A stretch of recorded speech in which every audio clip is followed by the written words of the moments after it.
Live from New Delhi, you're watching DD India Newshour, India's Voice to the World. I'm Siddharth Bharadwaj. Coming up in the next hour, Prime Minister Narendra Modi receives grand welcome in Muscat to hold high-level talks with Sultan Haitham bin Tariq to strengthen bilateral ties. US approves the largest arms package for Taiwan, $11.1 billion deal including HIMARS, howitzers, drones to significantly bolster self-defense. Zelenskyy pleads for more aid as Ukraine claims Russia wants to drag conflict into next year. Putin warns Russia will expand territory if peace talks fail. UN calls for restraint between US, Venezuela amid rising tensions following a phone call between Secretary General Antonio Guterres and Venezuelan President. Oscars to stream exclusively on YouTube after a 100 years long deal with ABC ends in 2029. Dense fog disrupts normal life in several Indian states as weather conditions force cancellation of flights. Met Department issues dense fog, cold wave and snowfall warnings across states.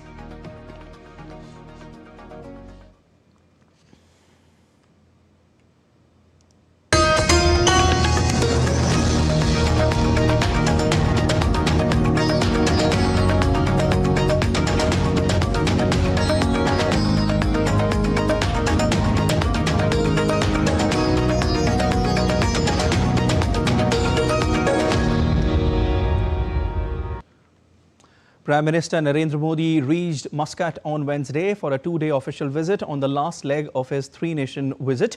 The visit is of special significance as it marks the 70th anniversary of establishment of diplomatic relations between India and Oman. The leaders aim to bolster the strategic partnership in trade, investment, energy, defense and people-to-people ties. Prime Minister Modi was received at the airport by Oman's Deputy Prime Minister for Defence Affairs, Syed Shihab bin Tariq bin Taimur Al Said, and was accorded a ceremonial welcome at the airport. They had a great interaction, exchanging perspectives on India-Oman friendship. In a post on X, the Prime Minister said that Oman is a land of enduring friendship and deep historical connections with India. The visit offers an opportunity to explore new avenues of collaboration and add fresh momentum to our partnership.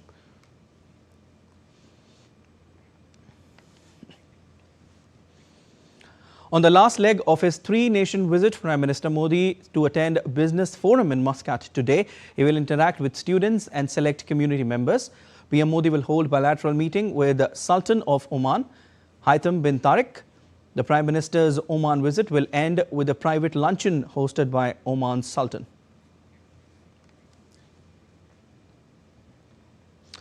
Prime Minister Narendra Modi is on a two-day visit to Oman. Oman's Deputy Prime Minister for Defence Affairs, Syed Shihab bin Tariq Al Said, hosted a dinner in honor of Prime Minister Modi on Wednesday. This is the second visit of Prime Minister Modi to Oman. Both countries share an all-encompassing strategic partnership underpinned by centuries-old bonds of friendship, trade linkages and strong people-to-people ties. The visit marks 70 years of the establishment of diplomatic relations between the two countries and follows the state visit of the Sultan of Oman to India in December 2023.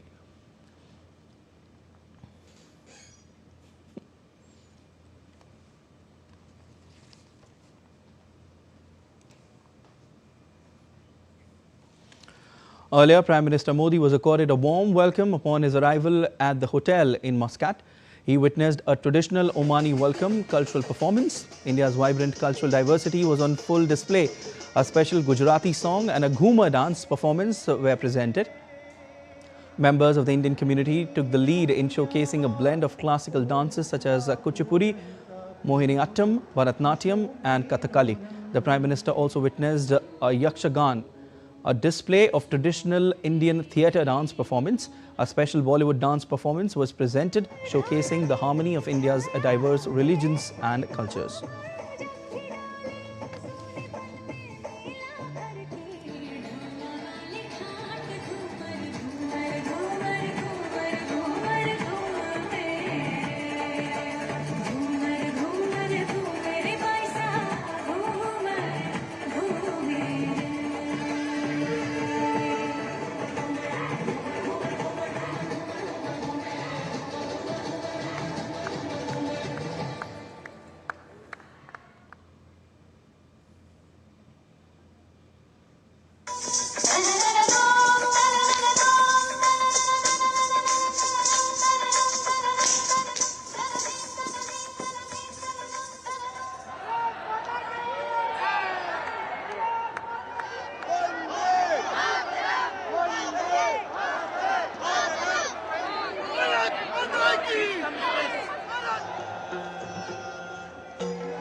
All right, indeed, India's Gautam Roy joins us live from Muscat. Hi, Gautam. A very good morning to you from India.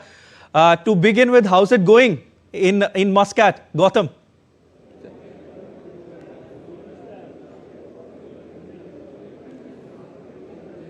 Well, it's going really well. The Prime Minister landed yesterday. You saw the kind of reception that he got from the Indian diaspora here, 75,000 strong, and they were at their festive best. And now, of course, we're at the day's first event as far as day 2 of the Prime Minister's second visit to Oman goes, and that is the Oman-India Business Forum.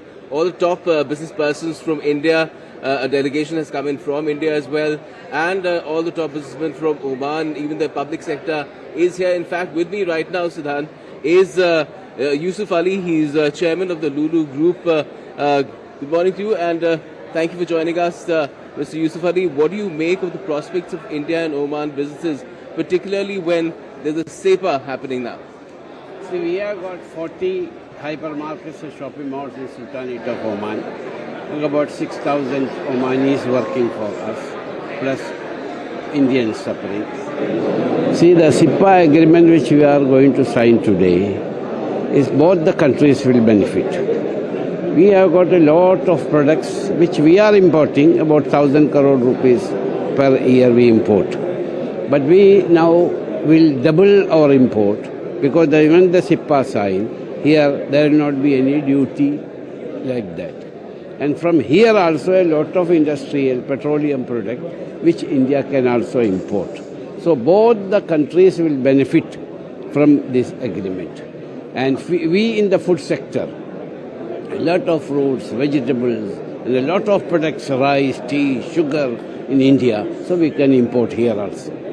So that's the trade aspect of it, which will grow exponentially with the SEPA. What about investments? Both India and Oman are looking for investments. Oman looking to diversify from energy, which it mostly produces, and India also looking to set up industrial bases, particularly in this region. See, under the dynamic leadership of our Honorable Prime Minister Narendra Modi ji, we are going to be 5 trillion economy and third largest economy in the world.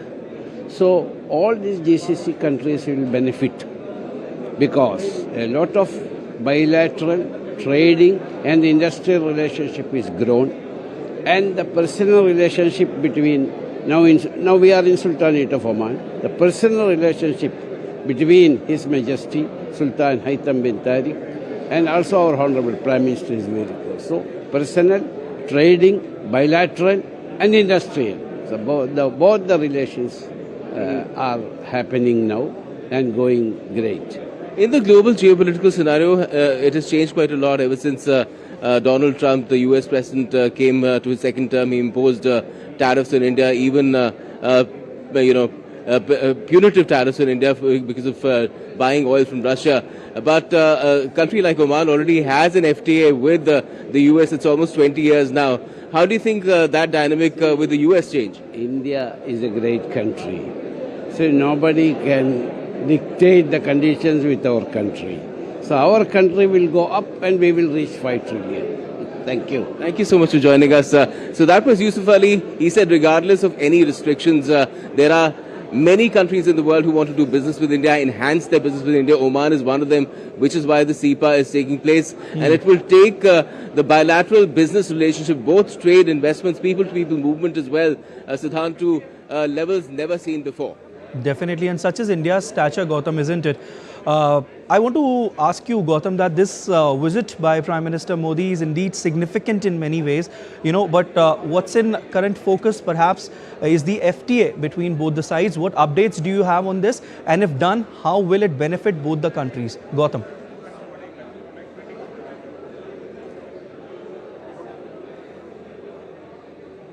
Well, it's a done deal in the sense that it is part of the schedule now. Yeah. It was announced yesterday at a business dialogue that was addressed by the Indian Commerce and Industry Minister Piyush Goyal and his Omani counterpart. Both of them confirmed that it's going to happen in the presence of Prime Minister Modi and Sultan Haitham bin Tariq when the two leaders meet at the palace, Al Baraka Palace, later in the day. The first event of the day, this one, where they will be told, both the business persons and public sector companies from both the Indian and Omani sides, as to the kind of opportunities that lie ahead for them. And they're conscious of it, they're aware of it, they're already working on it, they've been interacting, B2B, B2G, G2G, all kinds of possibilities are there, Siddhant, and it's a done deal. It's just a matter of signing on the dotted line and exchange of documents, and we will get to know to what extent it will take the trade and investments forward as well,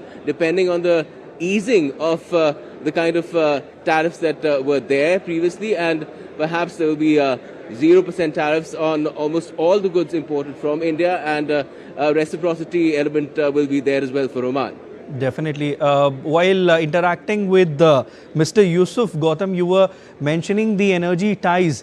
I want to ask you, Gautam, hydrocarbons and energy security has remained a mainstay of bilateral cooperation. Both countries are looking to diversify their energy baskets, and new opportunities, of course, are being explored in green hydrogen, solar energy and other sectors as well. Are we expecting some more additions in these baskets, Gautam?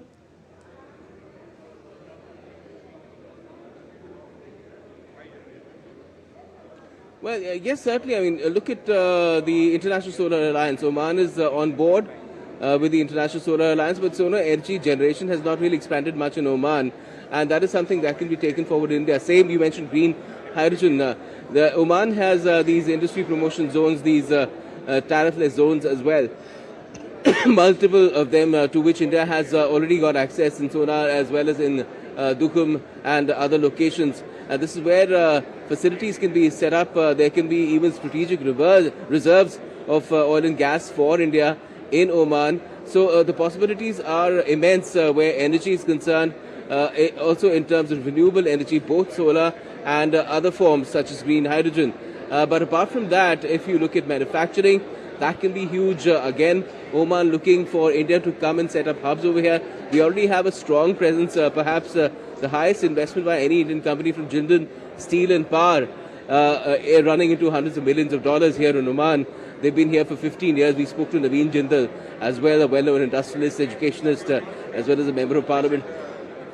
He's been here as well for several days and interacting with all the Omani businessmen. He's saying that because of the presence of just one company, Jindal Steel and Power, Oman has become self-sufficient in steel, and it's even got a surplus to export. So that's the kind of potential that this partnership has. India and Oman coming together, creating business hubs which can send out products, which can send out services, which can even send out personnel perhaps from different parts of the world, not just the Gulf, but even access Europe and America. Definitely. Gautam, are we expecting anything on the defense front? It is also one of the key pillars when it comes to ties between India and Oman.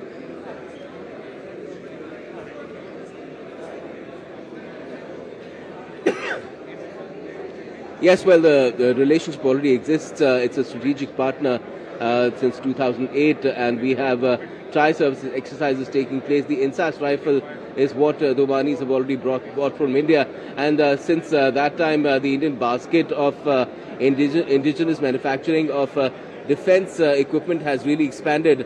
So it really depends on what kind of needs Oman has for its own defenses. Right. It has a stable government, a relatively stable environment as well, and it has great relationships in the region. So overall, except for the fact that there's been a conflict in Gaza, which has now been settled, they're going to be the leaders who are going to be looking at that situation as well, exchanging notes on that too. Depending on that and Oman's own defense needs, India has so much to offer. It has missiles, it has a fighter aircraft as well, showcase a fighter aircraft in the form of the Tejas. It depends what Oman needs, and I'm sure that that relationship can also be grown further. Definitely. Gautam, now, lighten up the mood a bit. We saw how Prime Minister Modi was warmly welcomed by the Indian community there yesterday. You were also there. First, I want to ask you that how excited were they, and how do you assess people-to-people ties between India and Oman? Gautam.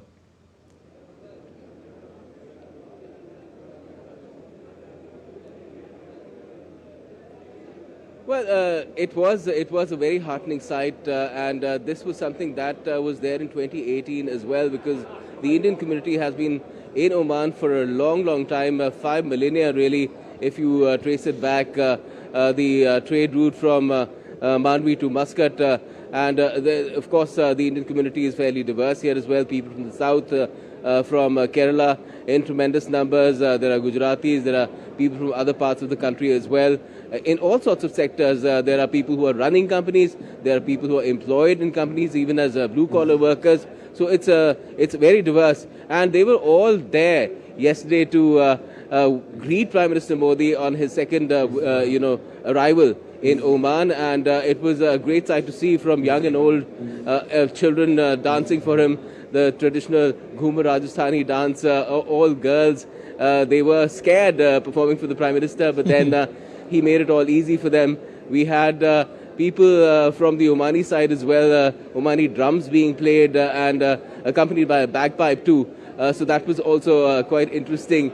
And traditional Indian classical dances being performed as well. So it was a very colorful reception that the Prime Minister must be quite accustomed to now getting whenever he reaches a foreign country. And yet it is quite a sight to see when you get to see it in front of your own eyes. Very quickly now, Gautam, Oman is an important maritime partner, especially when we talk about Arabian Sea and Indian Ocean, and cooperation in this sector becomes important when we look at the current geopolitical scenario. Can we expect something here?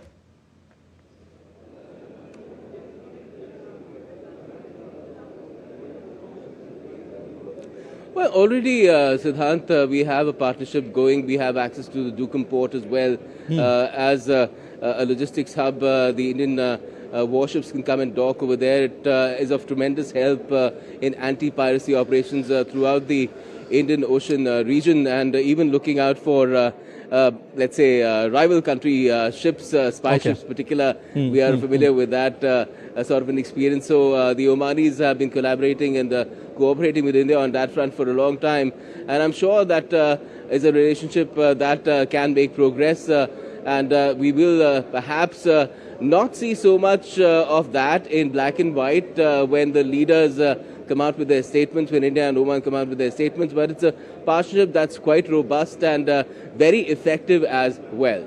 Definitely. Gautam, very quickly, last question. How's your time going in Oman? And when we talk about cultural connect, what all have you seen there in Muscat as part of cultural connect between both the countries? Well, Muscat, again, Muscat is Oman's capital, and as far as the Indian diaspora is concerned, the strongest presence is there in Muscat, although it's in other parts of Oman as well. There are two temples, I had sent reports about them as well. Prime Minister Modi, in his first visit here, had visited the Shiv temple. There's an even larger Krishna temple, the land for which was donated to the community by the Sultan, the late Sultan Qaboos, and there's a very nice, huge temple with a big community hall for all kinds of community events, festivals to be celebrated there, and all the freedom to celebrate as well. And India and Oman, both the communities really respect each other.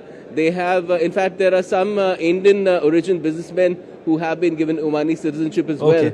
I'm not sure they're in the frame right now, but they're right behind me. They are in traditional Omani garb. They are wearing those robes, and they even have the Omani dagger, the symbolic dagger there as part of their waistline. All right, Gautam. Thank you so much for joining in.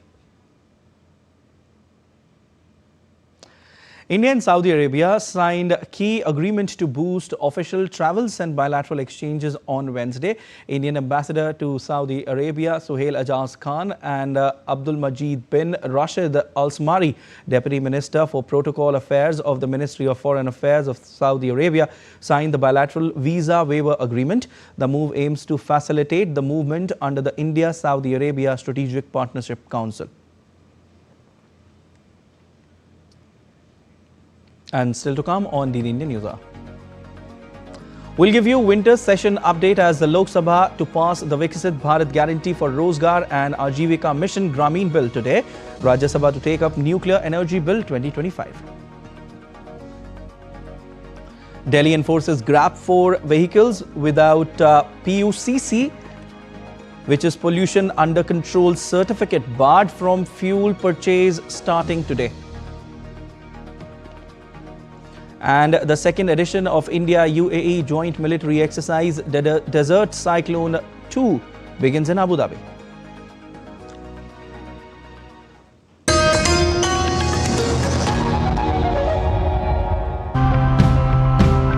For sustainability to become more than just a statement, it needs to be practical and seamlessly fit into our lives. If we are thinking about a net zero economy, and obviously automobile sector is at the center of this transformation.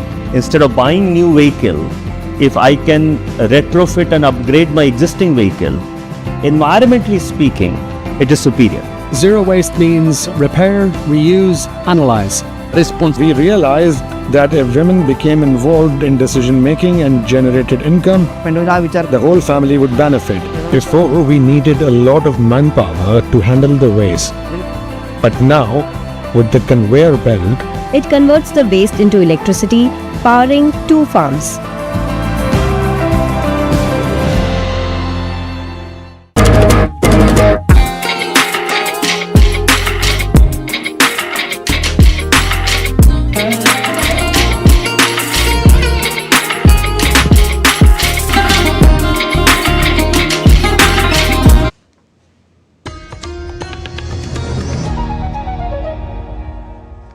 You're watching DD Newshour. I'm Siddharth Bharadwaj. Updates on winter session of Indian Parliament now. Apart from other legislative business, the lower house of the Parliament will take the Viksit Bharat Guarantee for Rozgar and Ajivika Grameen Bill for further consideration and passing on Thursday. Earlier on Wednesday, the lower house took up discussion on the bill with the MPs sitting till midnight to express their views. Union Agriculture Minister Shivraj Singh Chauhan, who had earlier introduced it, moved it for consideration and passing. Upper house will take the Sustainable Harnessing and Advancement of Nuclear Energy for Transforming India Bill 2025 or Shanti Bill 2025 for consideration and passing. The bill aimed at promoting the safe and regulated use of nuclear energy was passed by the lower house on Wednesday.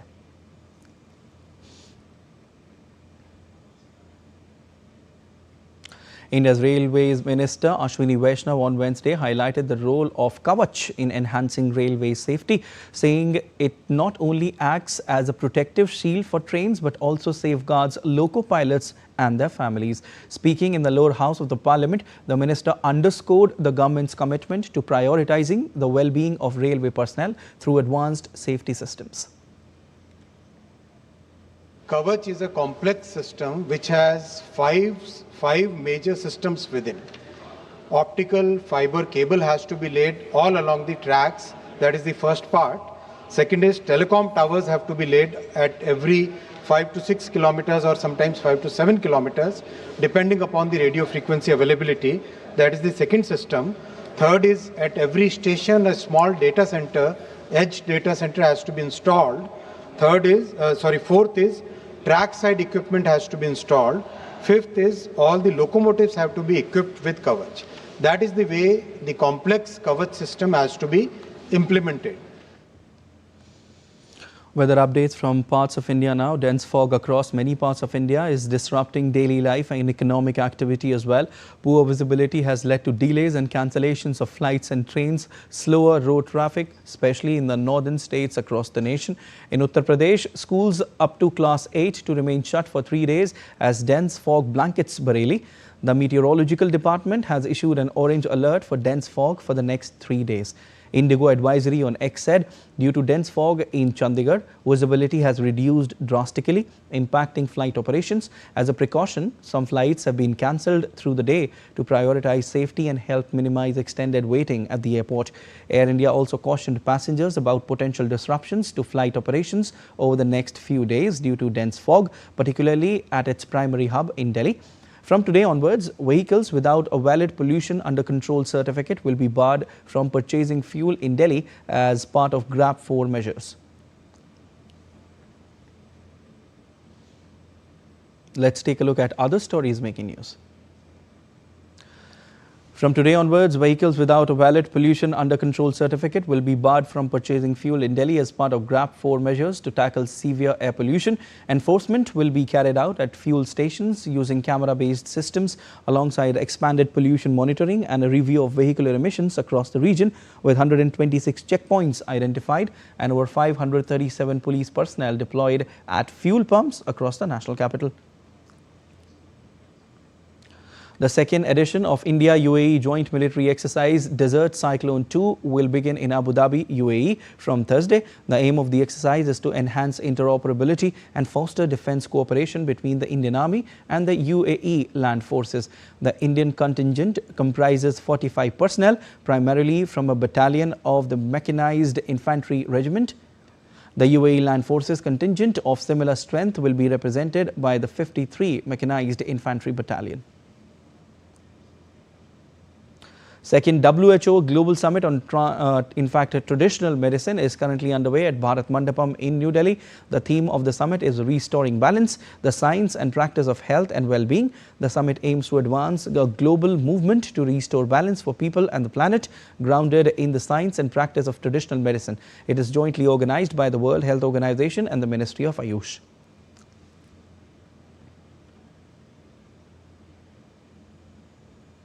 And still to come on DD Newshour. Brazil's legislature approves bill to reduce former President Bolsonaro's prison sentence for coup plotting. US admits liability in deadly mid-air collision near Washington that killed 67. Sydney mourns rabbis killed in Bondi Hanukkah shooting. Premier calls for tougher gun laws.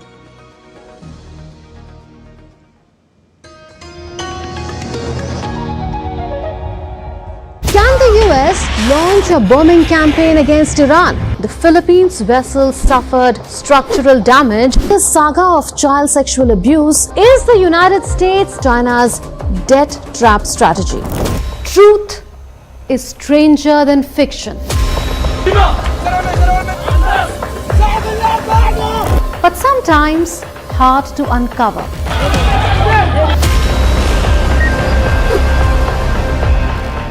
Trust us to tell the truth, unadulterated and pure, of every story that matters to you.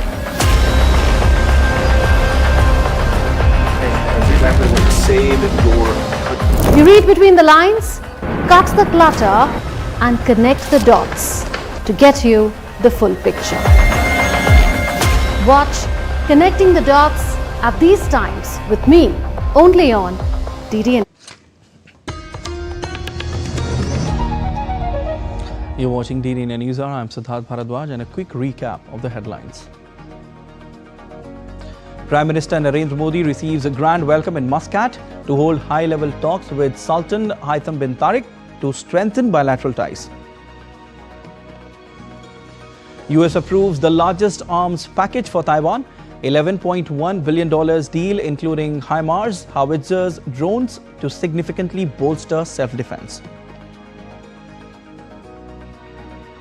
Zelenskyy pleads for more aid as Ukraine claims Russia wants to drag conflict into next year. US-Russia to hold talks on Ukraine in Miami this weekend. UN calls for restraint between US, Venezuela amid rising tensions following a phone call between Secretary General Antonio Guterres and Venezuelan President. Oscars to stream exclusively on YouTube after a 100 years long deal with ABC ends in 2029. Dense fog disrupts normal life in several Indian states as weather conditions force cancellation of flights. Met Department issues dense fog, cold wave and snowfall warnings across states. The United States on Wednesday approved $11.1 billion in arms sales to Taiwan. This is the largest ever US weapons package for the island. The proposed arms sale covers 8 items including HIMARS rocket systems, howitzers, Javelin anti-tank missiles, Altius loitering munition drones and parts of other equipment. The announcement comes as Beijing ramps up military and diplomatic pressure against Taiwan, whose government rejects Beijing's sovereignty claims. In a series of separate statements announcing details of the weapons deal, the Pentagon said the arms sales serve US national, economic and security interests by supporting Taiwan's continuing efforts to modernize its armed forces and to maintain a credible defensive capability. The US Congress on Wednesday permanently ended sanctions imposed on Syria under ousted leader Bashar al-Assad, paving the way for the return of investment to the war-ravaged nation. President Donald Trump had already twice suspended the implementation of sanctions in response to pleas from Saudi Arabia and Turkey, allies of the new government headed by former jihadist Ahmad al-Shara. But Shara had sought a permanent end to the sanctions, fearing that so long as the measures remained on the books, they would deter businesses wary of legal risks in the world's largest economy. The Senate passed the repeal of the 2019 Caesar Act as part of a sweeping annual defense package. The Senate voted 77-20 in favor of the legislation, which was already approved by the House of Representatives and is expected to be signed by Trump. The US government admitted it was liable for a deadly mid-air collision between a military helicopter and a passenger jet outside Washington earlier this year, killing 67 people. The 209-page filing by the US Department of Justice was part of a civil lawsuit by one of the passengers killed on the jet against the US government and the commercial airlines operating the plane. The document begins, and I quote, "The United States admits that it owed a duty of care to plaintiffs, which it breached, thereby approximately causing the tragic accident." The crash occurred on January 29 when an American Eagle airline from Wichita, Kansas was approaching the landing strip at Ronald Reagan National Airport. The disaster marked the deadliest crash of a US commercial flight in decades and prompted tighter air safety protocols at Reagan Airport. The court filing also cited improper actions by an air traffic controller at the airport, saying they did not comply with federal regulations.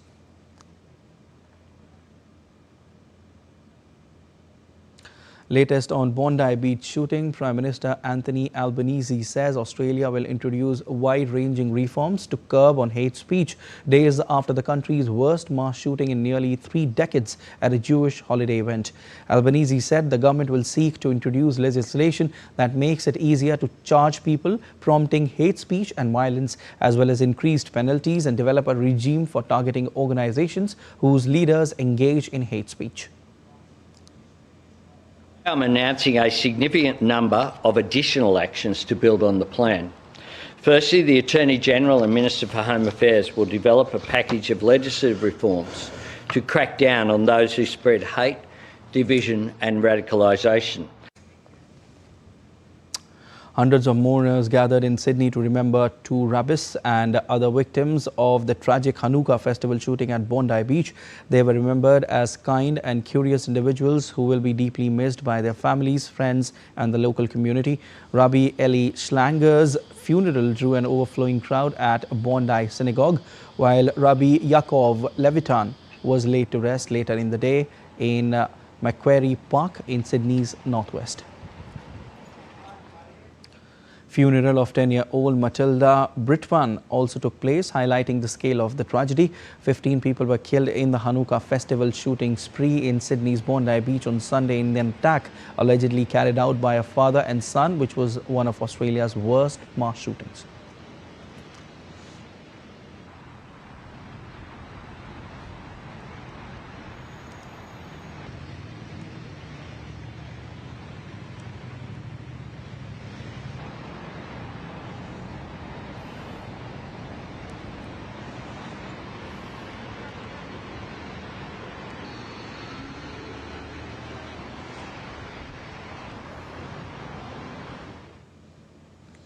And it's been 5 days since the terror attack at Sydney's Bondi Beach that killed 15 people and left dozens injured. As families begin burying their dead, police say the investigation is intensifying and expanding on multiple fronts. For the latest from Australia, we are joined by a correspondent, Nazia Alvi Rahman. Hi, Nazia. With funerals now underway, what is the latest from investigators on where the probe stands? Yes, the funeral started yesterday. Today is, in fact, the toughest funeral. The 10-year-old victim, the youngest victim of the terror attack, Matilda, will be laid to rest today in a couple of hours. Coming to investigations, Naveed Akram, the younger shooter, the 24-year-old boy who was taken to hospital in a very critical condition from the spot, has regained consciousness. Yesterday evening, police team investigated him. He was questioned for hours. He has formally been charged with acts of terror and mass murder. What exactly has come out of that the probing is yet to be shared by police. We are expecting a briefing by the police commissioner later today. What we know as of now is that Naveed Akram and his father were influenced by ISIS ideology. Naveed was picked up in 2019 by intelligence agencies on similar suspicions, but then later he was allowed to go because they did not find much against him. It has also been revealed that both father and son went to Philippines in November. It is being investigated whether it was for some kind of training, because the way they were shooting on the day of the incident, that definitely required some kind of training, because an amateur cannot load and upload and shoot the way they did, killing so many people and injuring so many people in such a less span of time. So all of this is being investigated right now, and we will know more as the day unfolds. Okay. How's the political response unfolding after the attack, and what action, in fact, is the opposition demanding, and how has the government responded so far? The attack, of course, has led to a lot of heating up of the politics across Australia. The opposition leader has now asked for immediate arrest or deportation of those protesters who were openly carrying symbols or Islamic flags of extremist Islamic organizations. There were placards. So in August this year, there was a march in Sydney, which was attended by 90,000 supporters of Palestine. There were many protesters holding placards. They were openly supporting Hamas or a lot of waving ISIS flags. So what Susan Ley has asked for is that all these people should be traced and arrested. If they're not Australian citizens, they should immediately be deported out of the country. That's one of the first things she has demanded yesterday. Secondly, the opposition has formed a task force which would be looking into how can they speed up the whole process of fighting anti-Semitism. One of the first things that they would be pushing for is that the report that Special Envoy came out with early this year on how to tackle anti-Semitism be implemented with immediate effect. Secondly, they are going to be more hands-on on how the security of Jewish community can be enhanced in Australia. On the government front, what they have immediately acted upon is changing the gun laws. So these are a couple of things that have already been announced. All right, thank you so much. We'll leave it there. Well, the gunman who killed 2 Brown University students remained at large on Wednesday with no indication that authorities have grown closer to identifying the suspect. The lack of any identification has left residents in the area on edge, with some staying behind locked doors and keeping their children at home. Rhode Island Attorney General said authorities are doing everything possible to resolve the situation, vowing that the gunman will be apprehended and urging the shooter to turn himself in. Certainly, it would behoove everyone, including the shooter, to provide information to law enforcement and to the shooter to turn himself in. He will be caught, and it's just a matter of time before we catch him. And I believe that based on my experience, but also from watching the people in that command post and getting reports from where they're coming back out in the field They know what they're doing. They're experienced. They're working hard. There's no lack of resources. Everyone's working really well together. And we're going to crack this case. And when we crack it, it's going to come open really quickly. The U.S. military said on Wednesday that it carried out a lethal strike on another vessel in the Eastern Pacific, killing 4 people. The U.S. Southern Command, in a social media post, said the intelligence confirmed that the vessel was transiting along a known narco-trafficking route in the Eastern Pacific and was engaged in narco-trafficking operations. It further said that 4 narco-terrorists were killed in the strike. In recent weeks, U.S. forces have carried out strikes on alleged drug smuggling boats in the region. Last week, American forces also seized a large oil tanker off Venezuela's coast, claiming it was transporting black market oil in violation of U.S. sanctions. Washington later announced fresh sanctions on additional vessels tied to the trade.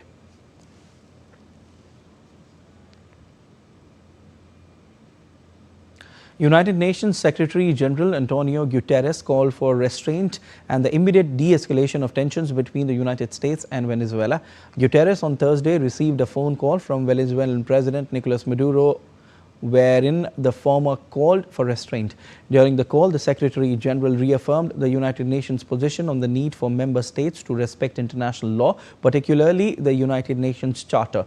Maduro said that U.S. President Donald Trump revealed his true motives toward the South American country with his claim that it had stolen U.S. oil, land and other assets. Venezuela on Wednesday requested that the United Nations Security Council meet to discuss ongoing U.S. aggression against the country. Venezuelan President Nicolas Maduro's supporters gathered in Caracas to denounce U.S. President Donald Trump's latest sanctions, which include a blockade of oil tankers aimed at cutting off the country's main source of revenue. Protesters filled Plaza Bolivar with banners reading "Respect Venezuela," while officials urged unity against what they called violent threats. Oil buyers are already demanding steep discounts, and economists warn dollar and cryptocurrency supplies could shrink further, pressuring the exchange rate and fueling price rises in a country where annual inflation is forecast to exceed 500%.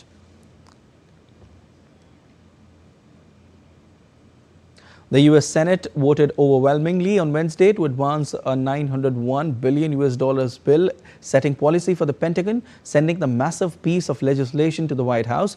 The National Defense Bill sets annual policy for the Department of Defense and has become law for more than 60 consecutive years. This bill has also passed the U.S. House of Representatives and now heads to the President Trump's desk to be signed into law. The Senate backed the bill by 77 to 20 with strong support from both parties. 2 of the no votes were from Republican Senators Mike Lee and Rand Paul. The House passed the bill last week by 312 to 112, also with broad bipartisan support. The National Defense Authorization Act authorizes a record $901 billion in annual military spending with a 4% pay raise for the troops. It also authorizes reforms to the system for acquiring military equipment and includes efforts to boost competitiveness with U.S. archivals China and arch rivals China and Russia. The fiscal 2026 NDAA provides $800 million for Ukraine, $400 million in each of the next 2 years as part of the Ukraine Security Assistance Initiative, which pays U.S. companies for weapons for Ukraine's military. It also authorizes the Baltic Security Initiative and provides $175 million to support Latvia, Lithuania and Estonia's defense.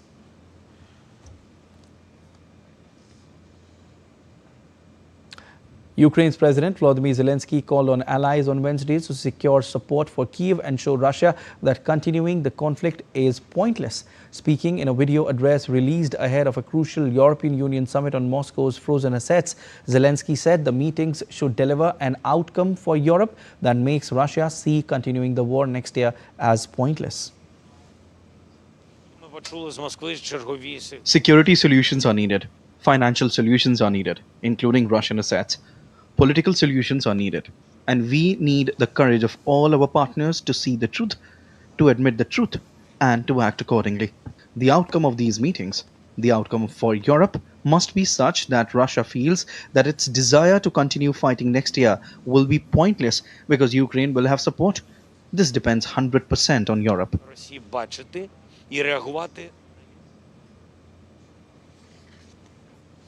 Leaders of the European Union will meet in Brussels on Thursday to further discuss the use of frozen Russian assets to finance Ukraine.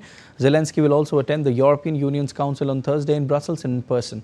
Earlier on Wednesday, Russian President Vladimir Putin said Moscow would take more land in Ukraine by force if Kyiv and European politicians did not engage over US proposals for a peace settlement.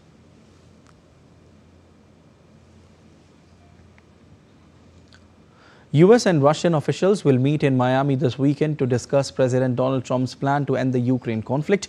The talks follow meetings in Berlin, where Ukraine's President Volodymyr Zelenskyy reported progress but cautioned that Moscow is preparing for another year of conflict. Trump's envoys Steve Witkoff and Jared Kushner are expected to represent the United States. Putin's economic advisor Kirill Dmitriev is set to join the Russian delegation.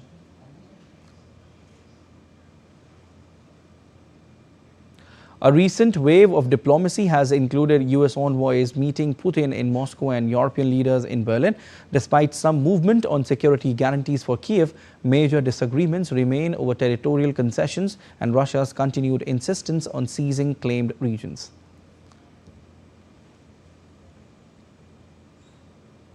Brazil's Senate approved a bill on Wednesday to shorten the 27-year prison sentence of former President Jair Bolsonaro, although it is likely to face resistance from the Supreme Court and President Luiz Inácio Lula da Silva.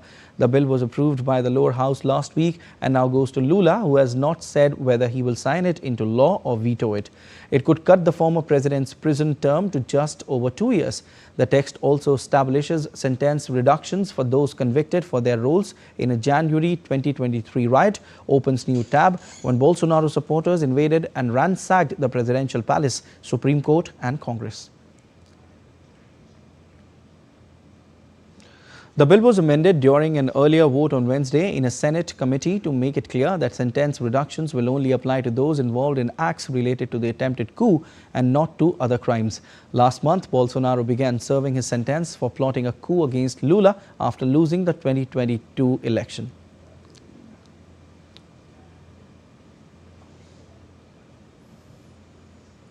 In Nepal, voting to elect the new leadership of the CPN-UML concluded early Thursday. 2,227 convention delegates cast their ballots, while 36 were absent. CPN-UML party will elect 301 Central Committee members and 19 office bearers. According to the Election Commission body of UML, the results may be shared by 10:30 a.m. local time on Thursday if there are no complications. Voting had started on Wednesday. Earlier, voting had been postponed from Tuesday evening due to technical issues. Delays also occurred on Wednesday morning. Today's result will reflect public sentiments about the leadership of UML, whether confidence continues with ousted PM KP Sharma Oli or Ishwar Pokharel will become the new face of UML.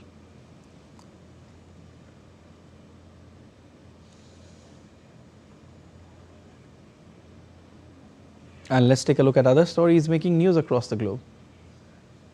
A pair of Grinch-themed Nike sneakers worn and signed by late NBA legend Kobe Bryant are on display in Beverly Hills, California, before heading to auction, where it is expected to fetch more than $10 million. The sneakers are available for viewing at Canon Collectibles in Beverly Hills, California, through Friday.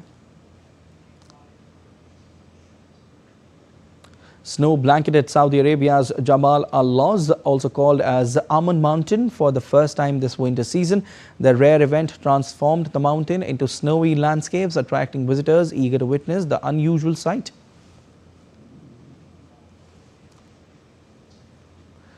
Toddlers in French city of Lyon are being encouraged to play in the mud at their 100% outdoor nursery.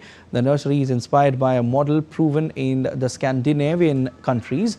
The establishment is banking on the recognized benefits of the outdoors for children's cognitive, motor and emotional development. Encore un peu de gadou, donc on va lui mettre les bottes. Gingerbread Lane, a winter wonderland made entirely of cookies, candy and frosting, has returned to New York City for its 32nd season. The model features 755 handcrafted gingerbread structures by baker John Lovich. After the display, visitors will be able to take home a gingerbread house for free.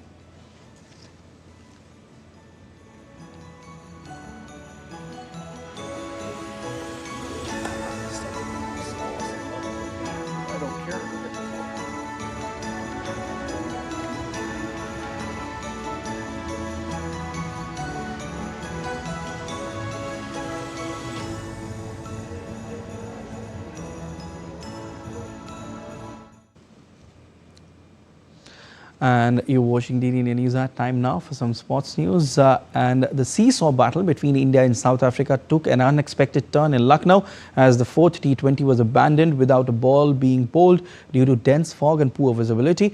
India, leading the series 2-1, missed the chance to clinch the contest early. The match officials conducted repeated inspections, but conditions did not improve, forcing the abandonment. The decider will now be played in Ahmedabad on December 19, where India aim to secure the series and South Africa fight to level it. India's Varun Chakravarti has strengthened his position as the #1 T20I bowler, reaching a career best of 818 rating points after another impactful spell against South Africa in the ongoing home series.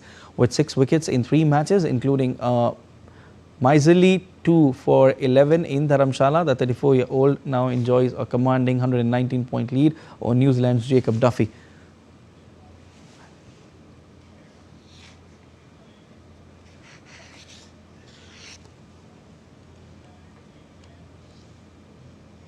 The Delhi and District Cricket Association League Cricket for the 2025-26 season officially got underway in the capital on Wednesday, marking the beginning of another crucial chapter in Delhi's domestic cricket calendar. The tournament was formally inaugurated at the iconic Arun Jaitley Stadium with DDCA President Rohan Jaitley, Secretary Ashok Sharma and other senior members of the association in attendance. The launch underlined the association's continued commitment to strengthening grassroots and club-level cricket in the national capital. The 2025-26 season began with an opening fixture between Bright Cricket Club and Delhi Colts, setting the tone for an action-packed season ahead. Speaking on the occasion, DDCA President Rohan Jaitley expressed his enthusiasm for the new season, emphasizing the importance of club cricket in shaping the future of the sport in Delhi. In the city of Delhi, clubs play a very pivotal role. The amount of cricket that happens through the club structure is about 1500 to 1700 plus games, depending on season to season, and we this year are targeted to do about close to 2000 games in the year, which is a big number across age groups, across gender, across boys, girls, and it is it's the bed where all the talent actually comes out from. The children who have a potential play for different clubs and they move up the ranks and then eventually go and play for the state. So for the purposes of talent identification, performance appraisals, it is the most key platform that one person can endure themselves into for the purposes of the goal of playing for the state at the end of the day. India's mixed team, which won the Squash World Cup title, was honoured on Wednesday by Sports Minister Mansukh Mandavia. The minister said that the historic victory will strengthen the sports foundation in the country and inspire young athletes who see their future in squash. Led by Joshna Chinnappa, the Indian team defeated Hong Kong in the final held in Chennai to claim the title for the first time. India's previous best performance came in 2023 when the team secured a bronze medal. 12 country ने squash world cup में participation करा। भारत की team एक भी match न हार के continuous विजय होती रही और देश को पहला स्क्वैश वर्ल्ड कप जिताने का बहुमान दिलवाने के लिए मैं सभी एथलीट और उनके कोच को मैं अभिनंदन करता हूँ। वैसे ही आने वाले दिनों में स्पोर्ट्स सेक्टर में जो बदलाव हो रहा है, बदलाव देश को इंटरनेशनल पोडियम पर सफलता दिलवाएगा। That's all for this edition of DD India Newshour, but let us know your thoughts on the news of the day. For those on the go, you can get all the latest news and updates from India and across the world on DD India mobile app. The app is available on both Android and iOS platforms, and you can scan the QR code on the screen to download now. We'll be back with more news as it breaks here on DD India. I am Siddharth Bharadwaj from all of us here in Delhi. Thanks for watching DD India Newshour.